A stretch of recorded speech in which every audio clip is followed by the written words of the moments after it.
La moitié de la population mondiale vit à l'écart des réseaux de distribution électrique et le restera probablement longtemps encore.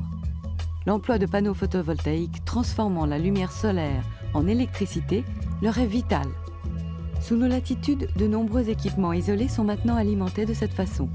Les bandes d'appel sur autoroute, les stations météorologiques, les relais de télécommunications, sans oublier les satellites qui nous informent et explorent l'univers. L'énergie solaire photovoltaïque constitue bien souvent la seule possibilité d'électrifier les sites isolés.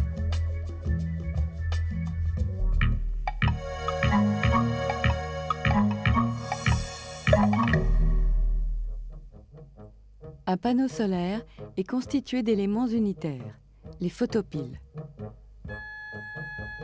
Une photopile est un empilement de couches de silicium contenant des impuretés différentes.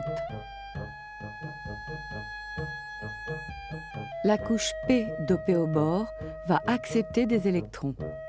La couche N, dopée au phosphore, peut céder facilement des électrons. Le flux de photons que nous envoie le Soleil déloge des électrons de la couche N pour aller vers la couche P, créant ainsi une tension électrique.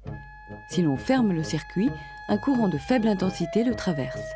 Pour obtenir une puissance importante, il faut donc coupler les photopiles à la fois en série et en parallèle.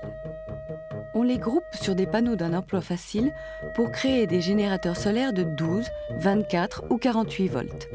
La puissance fournie varie selon l'éclairement. L'électricité produite est stockée dans des batteries au plomb, comme celle des voitures. On peut utiliser tel quel ce courant continu. Des habitations comme les refuges de montagne emploient directement le 24 volts pour s'éclairer, mais le plus souvent, on le transforme en courant alternatif de 220 volts. L'onduleur, un circuit électronique, l'assure avec un rendement de l'ordre de 95%.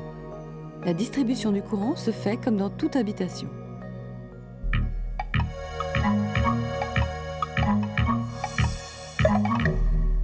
Les besoins en eau potable sont cruciaux. Grâce aux panneaux solaires, en zone tropicale, des systèmes de pompage simples, robustes et économiques sont maintenant au point.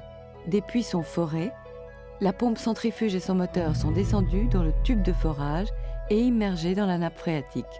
Ainsi, le village est assuré d'une alimentation en eau potable qui doit toute son énergie au soleil.